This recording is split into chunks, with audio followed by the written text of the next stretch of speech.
Բարև ձեզ, սիրելի զինակիցներ, բարև ձեզ, սիրելի հյուրեր, գնում ենք կռվի, չէ՞, ճակատամարտի, վճռական,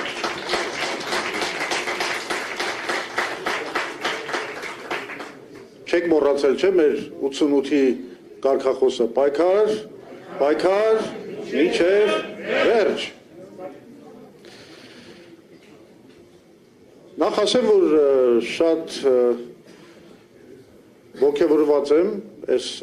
ցուցակի կազմման գործընթացով, որովհետև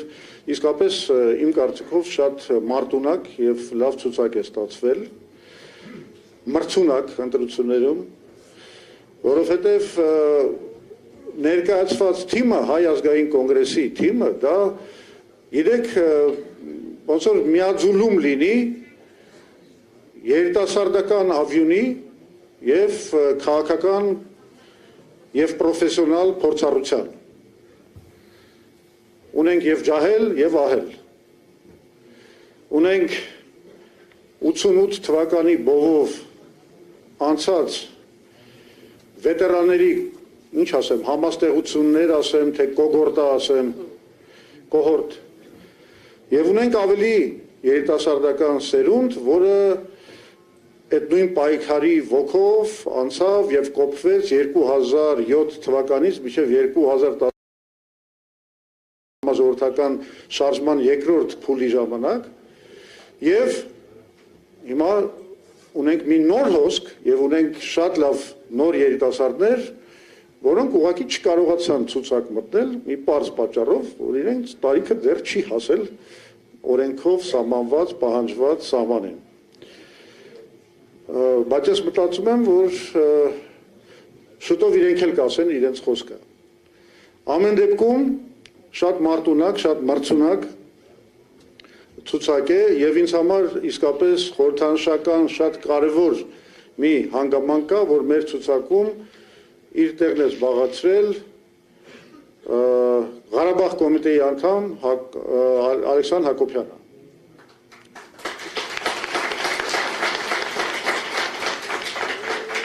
Իր այդ քայլով մեր քայլով մենք ընդգծում ենք մեր 88 թվականից սկսած այդ մեր ժողովրդական շարժման շարունակականությունը։ Իրականում մեր կուսակցությունում մենք ունենք երկու Ղարաբաղ կոմիտեի անդամ։ Մեկը մեր կուսակցության հիմնադիր, մեր կուսակցության նախագահ, Հայաստանի Հանրապետության հիմնադիր նախագահ Լևոն Տեր-Պետրոսյանն է, որը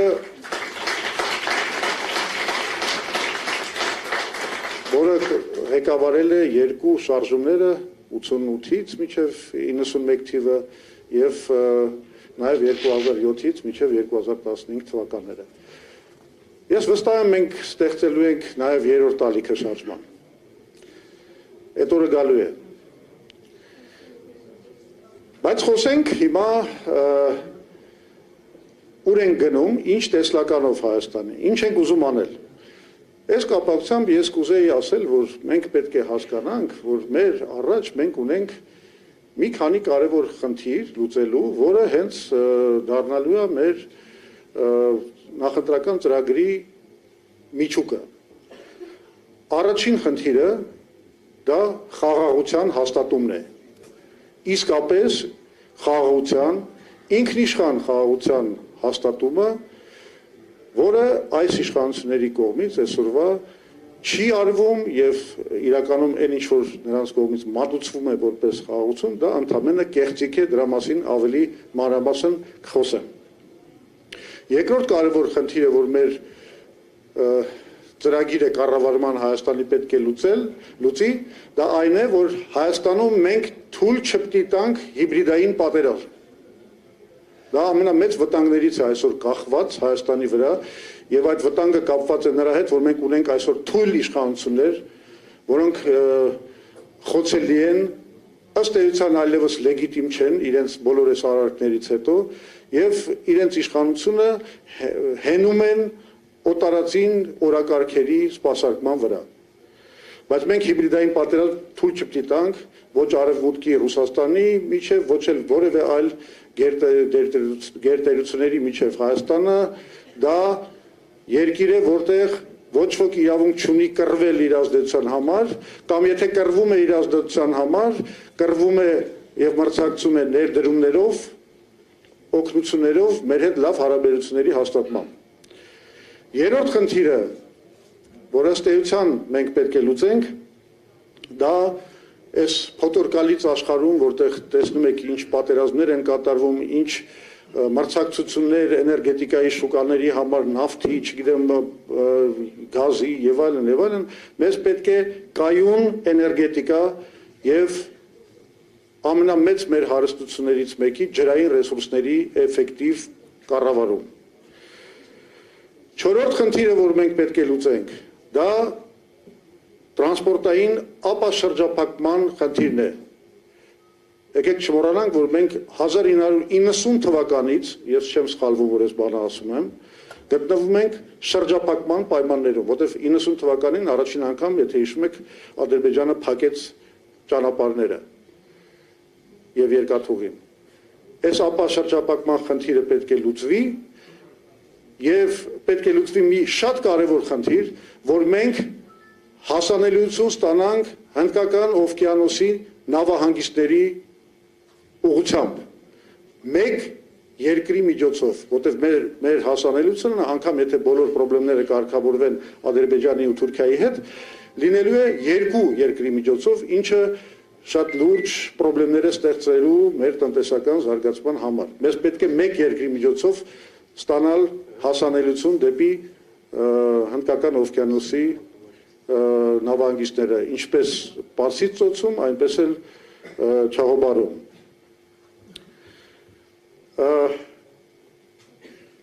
Հինգերորդ խնդիրը, որ կենսական նշանակություն ունի մեզ համար, մենք պետք է առողջացնենք մեր պետական, քաղաքական եւ տնտեսական համակարգը։ Ինչ է դա նշանակում։ Դա նշանակում է, որ մենք պետք է վերջ տանք այս ինստիտուցիոնալ անձնիշխանությանը, որը այսօր ուղղակի գրված է մեր սահմանադրության մեջ գործող, որից օգտվում է մի մարդ, որը այսօր ղեկավարում է Հայաստանը եւ օրենքները եւ սահմանադրությունը խախտելով նաեւ փորձում է հաստատել իր անձնիշխանությունը։ Մենք պետք է սահմանադրական լուրջ ռեֆորմ կատարենք, որը զսպումների եւ հակակշիռների այդ մեխանիզմները հետ կբերի, այսինքն անցում կատարենք նախագահական խորհրդարանական համակարգի։ Ավելի ճիշտ վերադառնանք դրան։ Բայց նաեւ մենք պետք է մշակենք արդար մրցակցության կանոնները մեր տնտեսության մեջ, նաեւ պետք է մշակենք արդար կանոնները մրցակցության քաղաքական դաշտում։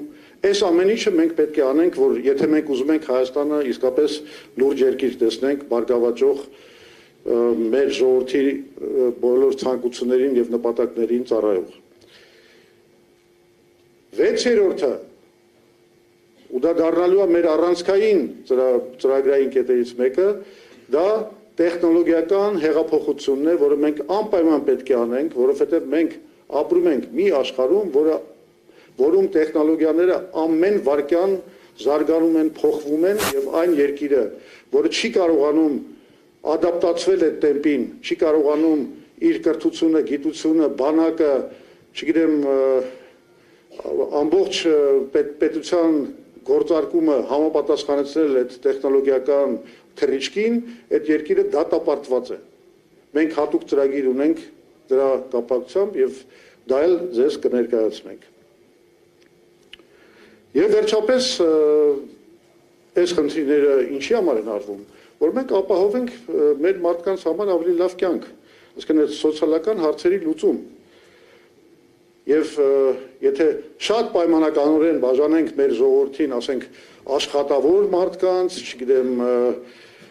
գյուղատնտեսների եւ այլն, բիզնեսմենների եւ այլն, ուսանողների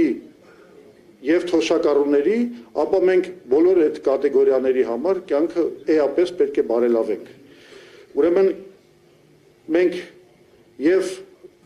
կխոսենք այնպիսի հարկերի մասին, որոնք խրախուսում են տնտեսական գործունեությունը եւ արդար մրցակցությունը, մենք խոսենք այնպիսի ծրագրերի մասին, որոնք գյուղատնտեսությունը նորից շահավետ կդարձնեն Հայաստանում, մի բան, որ ինքը դադարել է լինել։ Մենք ուսանողների համար կստեղծենք պետականորեն ֆինանսավորվող ուսանողական բանկ, որը հասանելի կդարձնի, ըստ էության գոնե առաջի տարիներին լրիվ ձրի կդարձնի ուսուցումը բոլոր նրանց համար, ովքեր ունակ են սովորելու, եւ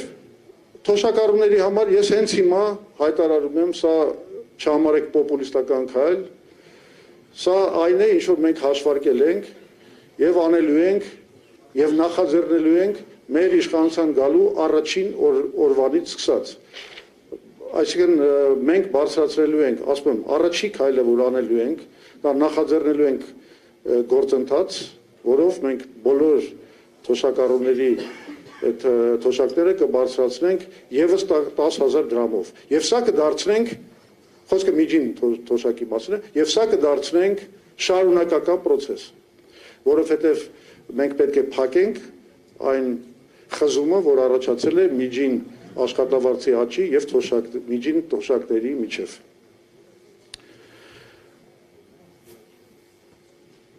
Այսքանը ասելով, հասկանալով, թե մեր երկրի առաջ ինչ խնդիրներ են դրված, եկեք մի հարց տանք մեզ բոլորից, որն է այնուամենայնիվ մեր երկրի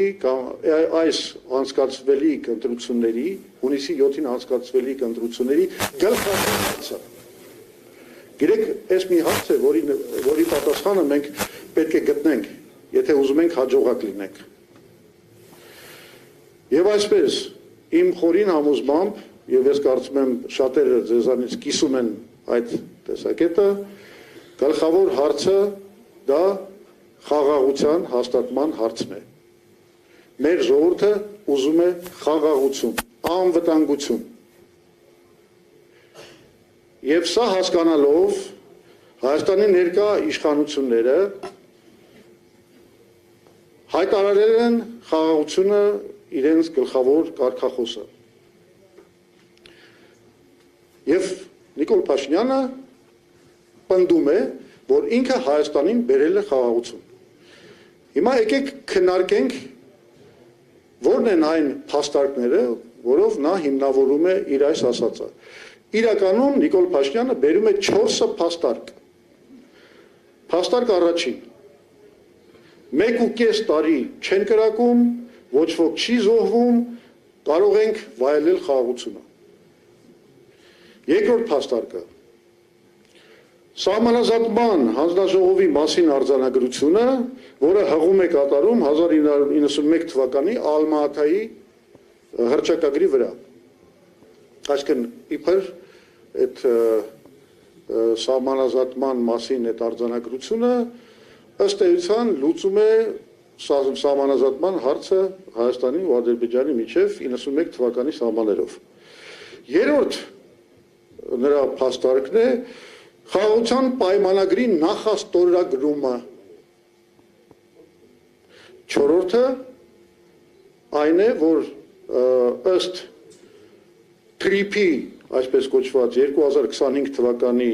օգոստոսի 8-ի եւ 2026 թվականի հունվարի 14-ի հուշագրերի մենք մտել ենք մի գործընթացի մեջ, որը արդեն մեզ տանում է դեպի երաշխավորված խաղաղություն։ Հինգերորդ փաստարկը դա այն է, որ արդեն բենզին եւ ցորեն է մատակարարվում Ադրբեջանի տարածքով։ Այս ամենը Փաշինյանը ներկայացնում է որպես ապացույց, որ մենք այլևս գտնվում ենք խաղաղության մեջ եւ որ հայ ժողովուրդը պետք է քվեարկի իր օգտին, որ եթե ուզում է այդ խաղաղությունը ունենալ։ Ես ուզում եմ մեկ առ մեկ անդրադառնալ այդ բոլոր փաստարկներին։ Ես կարծում եմ դա շատ կարեւոր է, որովհետեւ ես պնդում եմ, որ Նիկոլ Փաշինյանը ուղղակի խաբում է ասելով ժողովրդին, որ նա հաստատել է խաղաղություն։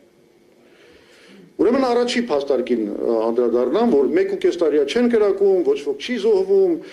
եւ այլն։ Նախ 1.5 տարի չկրակելը երբեք չի կարող համարվել խաղաղության ապացույց։ Ավելին, իր 8 տարվա կառավարման ամբողջ ընթացքում, ասենք 6 տարվա ընթացքում մենք իրականում ունեցել ենք 10 բախում Ադրբեջանի հետ, ունեցել ենք 3 խոշորածավալ զինյալ հակամարտություն, կարելի ասել անգամ 3 պատերազմ, որի արդյունքները եւ հետևանքները բոլորը գիտեք ինչքան աղետալի են եղել մեզ համար։ Մենք կորցրել ենք Արցախը, ոչնչացվել են մեր, չգիտեմ, գյուղերը, մեր դպրոցները, եկեղեցիները եւ այլն, մենք կորցրել ենք նաեւ ինքնիշխան տարածք, Հայաստանի Հանրապետության ինքնիշխան տարածք, մենք կորցրել ենք 5000 մարդկային կյանք, կորցրել ենք արժանապատվություն։ Փաշինյանը որպես այս երկրորդ բանն է, որ ինքը ասում է չեն կրակում, ես ուզում եմ բացատրեմ ինչի չեն կրակում։ Փաշինյանը իրականում որպես Հայաստանի ապաշնոր 8 գետ ղեկավար, իսկ հիմա արդեն նաև որպես Ալիևի հլու հնազանդ կուսակալ, խամաճիկ կուսակալ, ուղղակի նվեր է Ալիևի համար։ Եվ բնականաբար Ալիևը ընտրություններից առաջ ամեն ինչ անում է, որ այս նվերը վերընտրվի։ Թեկուզ միայն նրա համար, որ շարունակվի Հայաստանի դիմադրավականության անկման այս գործընթացը։ Սա ուրեմն ընդամենը նախընտրական զինադադար է, որի ընթացքում Ադրբեջանն ու Թուրքիան անթաքույց պահանջում են Հայաստանից ընտրել Նիկոլ Փաշինյանին։ Դուք բոլորը լուրերը գիտեք, լսում եք։ Եվ սա ինչ է, եթե ոչ ակնհայտ միջամտություն մեր ներքին գործերին, սա ինչ է, եթե ոչ ըստ էության այնպիսի սպառնալիք, որով իրենք ասում են, որ դուք չեք կարող այլևս ընտրել ձեր ղեկավարներին, դուք չեք կարող այլևս որոշումներ ընդունել, թե դուք ինչպես եք կառավարելու ձեր երկիրը։ Դա անելու ենք մենք, Ադրբեջանը եւ Թուրքիան։ Իսկ ինչ վերաբերվում է նրան, որ մենք արդեն կարող ենք վայելել խաղաղությունը, ապա դուք տեսեք, որ Փաշինյանը ինքը արդեն սկսել է չարագուշել,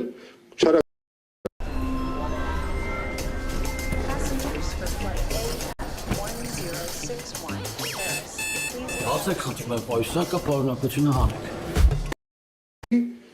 Կամ չստանա սահմանադրական մեծամասնություն պարլամենտում։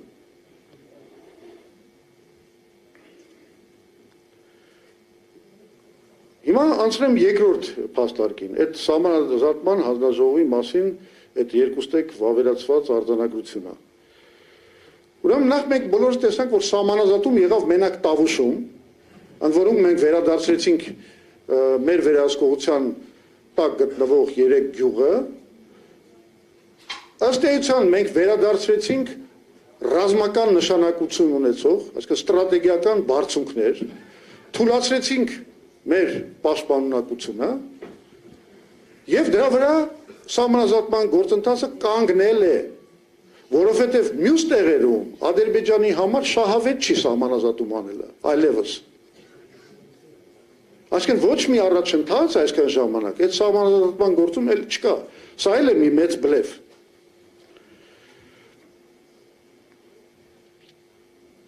Էլ չեմ խոսում նրա մասին, որ Ադրբեջանը, դուք բոլորը գիտեք, արդեն միակողմանի պահանջներ է հնչեցնում անկլավների վերադարձի մասին։ Իրանք ուզում են, չգիտեմ, Տիգրանաշենը, մնացած անկլավները, բայց չեն խոսում Արցախի վերադարձի մասին։ Երրորդ փաստարկը խաղաղության պայմանագրի նախաստորագրումը։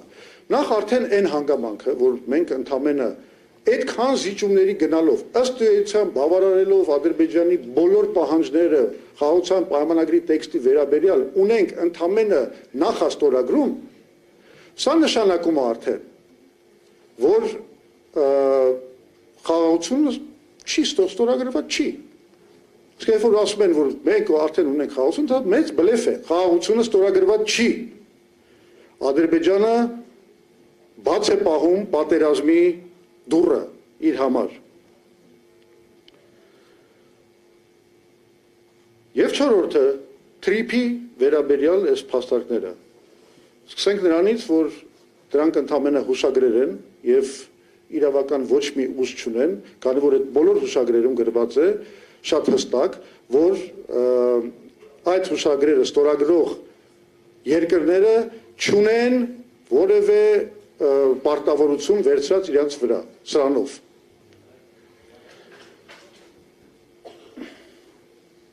ԿՊ-ի այն պնդումները, դուք բոլորը դրան ականատես եք եղել, որ Ռուսաստանը եւ Իրանը չեն առարկում այդ բանի դեմ, այդ կարգավորումների դեմ, լրիվ սուտ դուրս եկան։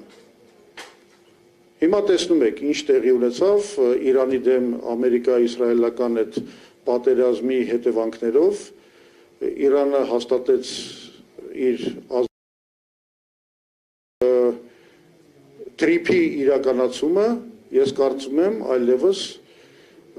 եթե դա դարել է բավականին դժվար գործ, եթե ոչ լիովին անհնար։ Հետևաբար այդ բոլոր պնդումները, որ թրիփը մեզ բերել է ինչ-որ կայունություն եւ խաղաղություն, դրանք բոլորը նույնպես սուտ են։ Մենք ասում ենք, որ չի կարելի անտեսել գերտերությունների շահերը ռեգիոնում։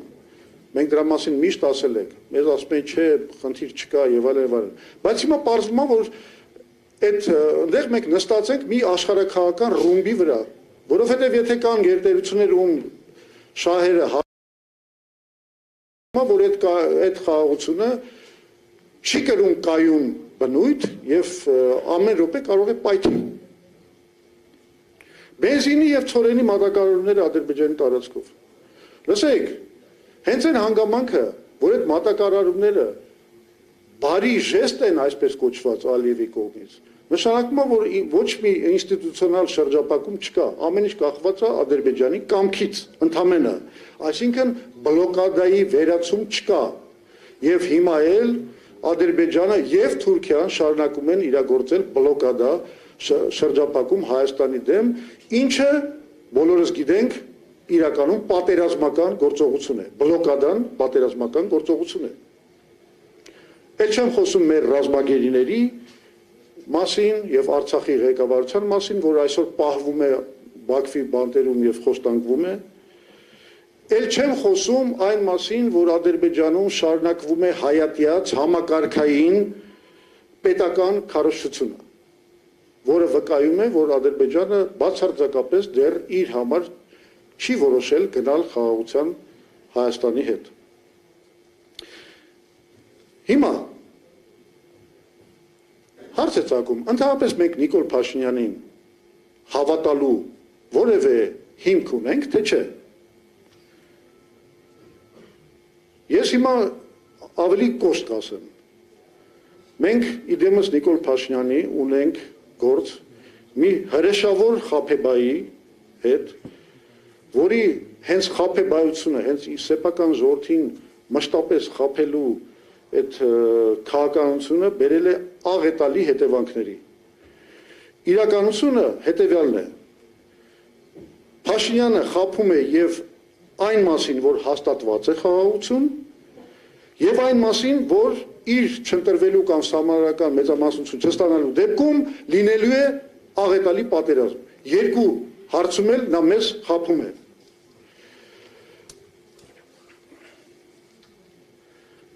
Մենք վերջապես,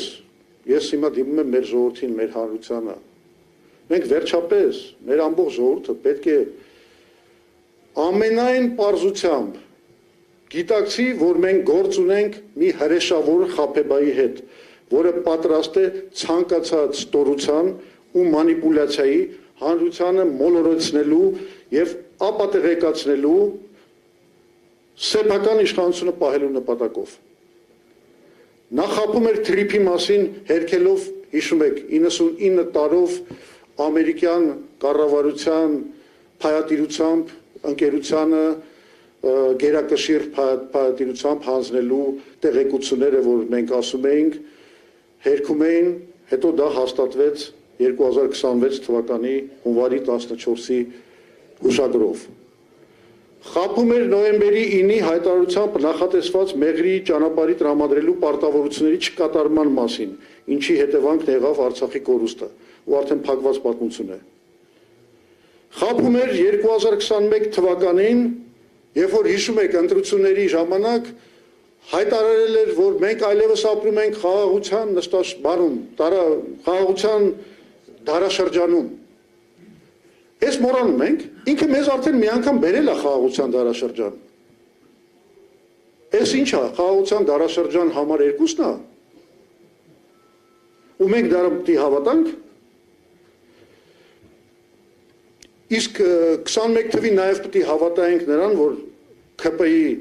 ծրագրում նախընտրական գրված էր, որ Արցախի հարցը պետք է լուծվի անջատում հանուն փրկության սկզբունքի հիման վրա, դրան էլ հավատաց չէ ժողովուրդը։ Ընդամենը 2 տարի հետո այդ կարգախոսով ընտրվելուց հետո Արցախը ոչնչացվեց։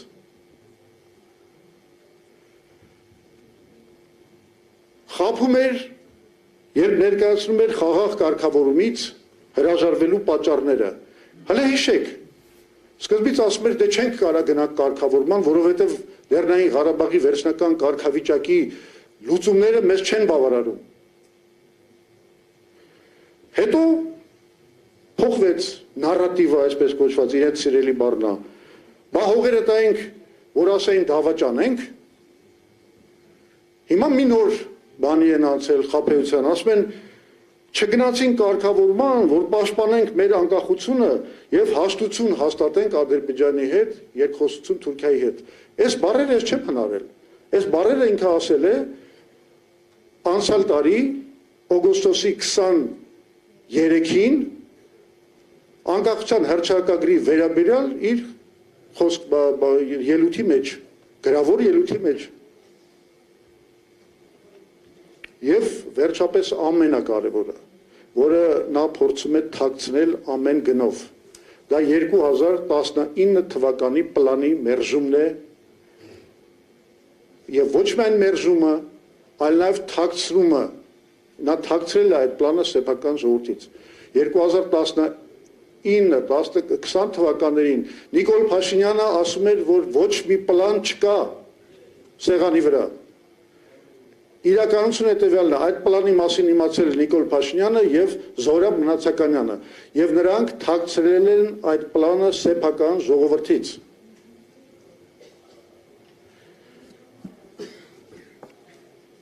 Ինչ էր այդ պլանը։ Հոյակապ մի լուծում։ Մինսկի խմբի համանախագահներ, Միացյալ Նահանգներ, Ֆրանսիայի, Ռուսաստանի երաշխավորությամբ մի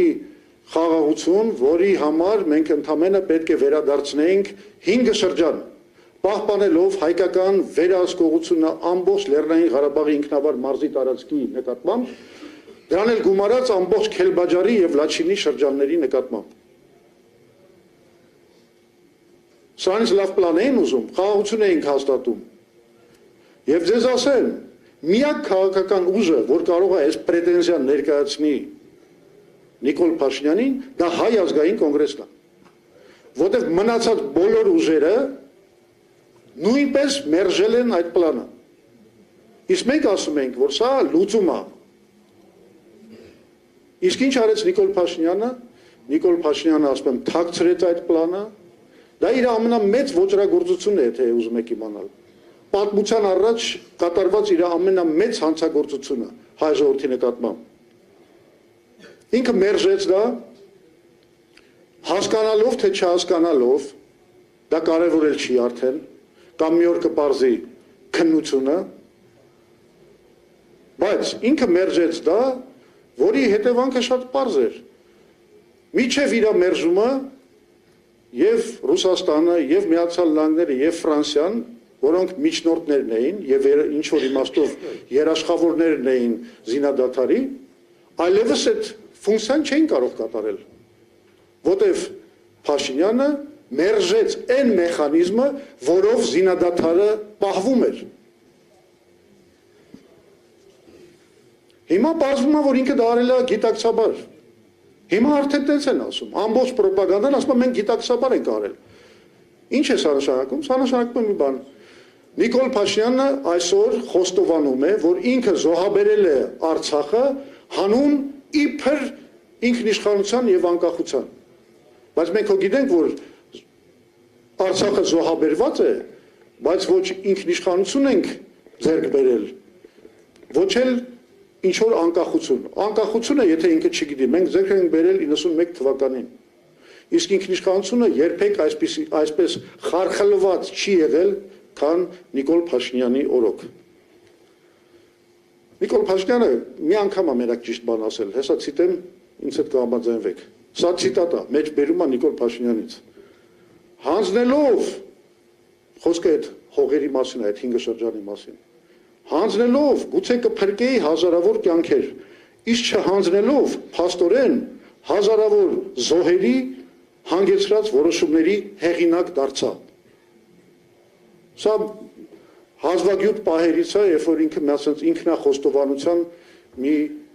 նոպայով մեզ ներկայացրել է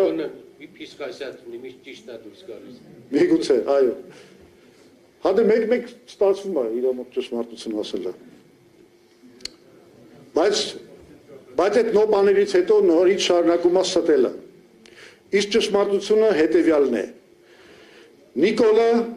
մեզ տարել է եւ շարունակում է տանել ոչ թե խաղաղության, այլ պատերազմի, պարտության եւ նվաստության ճանապարհով։ Նիկոլը եւ նրա ամբողջ թիմը, շարունակում եմ ճշմարտությունների շարքը, թաղված է կոռուպցիայի մեջ եւ մենք շատ շուտով կներկայացնենք այդ փաստերը։ Համակարգային կոռուպցիայի փաստեր։ Նիկոլը ձգտում է Հայաստանում հաստատել անձնիշխանություն։ Նա ոչնչացնում է ժողովրդավարությունն ու մարդու իրավունքների նկատմամբ հարգանքը։ Նա կազմաքանդում է հայ առաքելական եկեղեցին։ Նա ամենուրեք սերմանում է պառակտում, անօրենություն բաժանում։ Սա է Նիկոլ Փաշինյանի կառավարման ժառանգությունը։ Հիմա էլ լսեցիք հա այս վերջին դրվագը։ Ասում է այդ շունշանգյալի պատմությունը։ Ասում է բանար, այդ ով քվեարկի ինչ որ մի քանի տենց ուժի առնա տալիս, ասում է ես չեմ հավատում, որ այդքան շունշանգյալ կա, որ այդ մարդկանց օգտին կարան քվեարկեն։ Գիտեք, եթե ինքը այդ արտահայտությունը օգտագործեր քաղաքական օպոնենտների նկատմամբ, ես դա կհամարեի ներելի։ Բայց երբ որ ինքը այդ արտահայտությունը օգտագործում է սեփական ժողովրդի բնորոշելու համար, ուստեղ կարևոր չի ինչ հատված է ժողովրդի, մեծ հատված է կամ փոքր հատված է, որ այդպես են մտածում։ Եթե ինքը ժողովրդի նկատմամբ օգտագործում է շունշանգյալ այդ արտահայտությունը, դա բնորոշում է Նիկոլ Փաշինյանի ամբողջ բնութագիրը եւ պատկերը։ Տո շունշանգյալը դու ես։ Այս ինձ իրավունք եմ հիմա վերապահում իրեն ասել սա։ Շունշանգյալը դու ես, որը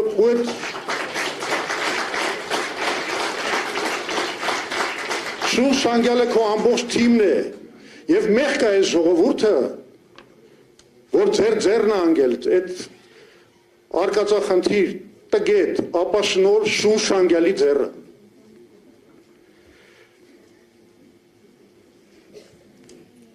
Այս մեզ համար աններելի եւ անընդունելի վերաբերմունք է, որովհետեւ հայ ժողովրդին այսպես վերաբերվել չի կարելի։ Հայ ժողովրդին պետք է սիրել, գուրգուրել եւ մենք կոնկրետ խոստանում ենք ձեզ հետեւյալը։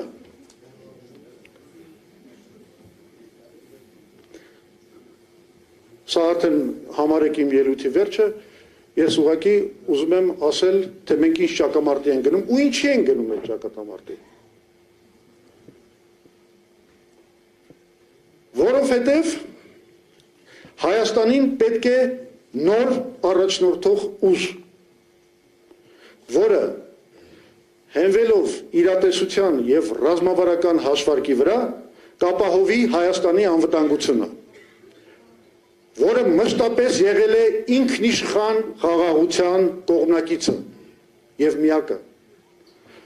որը գիտի, թե ինչպես է պետք հավասարակշռել հարաբերությունները գերտերությունների հետ եւ ամենակարևորը պաշտպանել մեր անկախությունը, որը կարող է Հայաստանի զարգացման ուղղված մեծ ենթակառուցվածքային նախագծեր իրականացնել, ինչպիսին է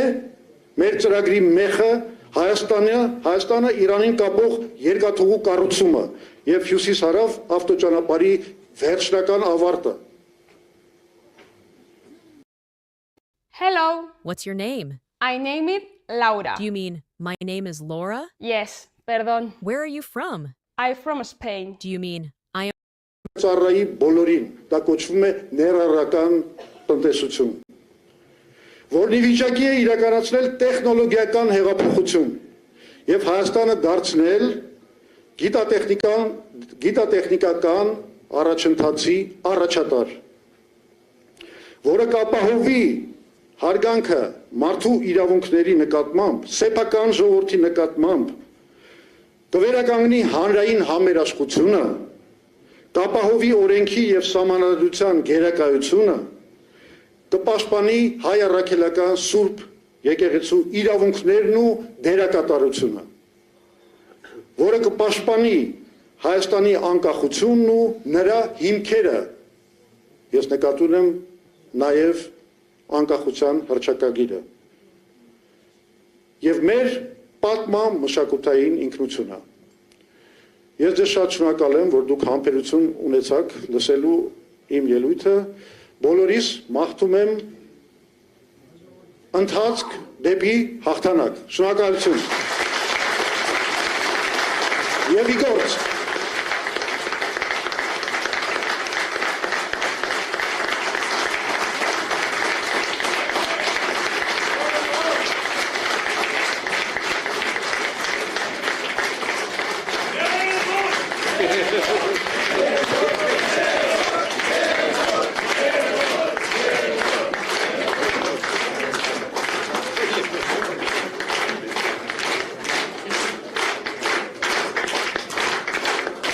Ոնց որ թե հաղթելու եք։ Ժողովուրդ ջան, հիմա ես գիտեմ, որ տարբեր քննարկումներ հիմա կլինեն, տարբեր ծրագրային ելույթներ, բայց ես ուզում եմ ձեզ մի հատ կարևոր հանգամանքի մասին տեղեկացնել։ Մենք այսօր ունենք նաև, ասենք, ռազմական ռեֆորմի վրա աշխատող եւ Հայ ազգային կոնգրեսը այս ուղղությամբ նախապատրաստող մի լուրջ թիմ, որում ընդգրկվել են երկու գեներալներ, գեներալ-մայոր Իշխան Մաթևոսյանը, գեներալ-մայոր Վալերա Քոչարյանը, երկուսն էլ անցած շատ լուրջ ուղի ունեն, կորպուսի հրամանատարներ են եղել, ղեկավար պաշտոններ են զբաղեցրել բանում զինված ուժերի գլխավոր շտաբում, ստրատեգիական մակարդակի մտածողության տեր մարդիկ են եւ ես կխնդրեմ, որ Հայ ազգային կոնգրեսի ռազմական բարեփոխման եւ բանակի բարեփոխման դոկտրինը ներկայացնի մեր այլևս շատ սիրելի թիմակից գեներալ-մայոր Իշխան Մաթևոսյանը։ Ձայնը տրվում է գեներալ-մայոր Իշխան Մաթևոսյանին։ Համեցեք։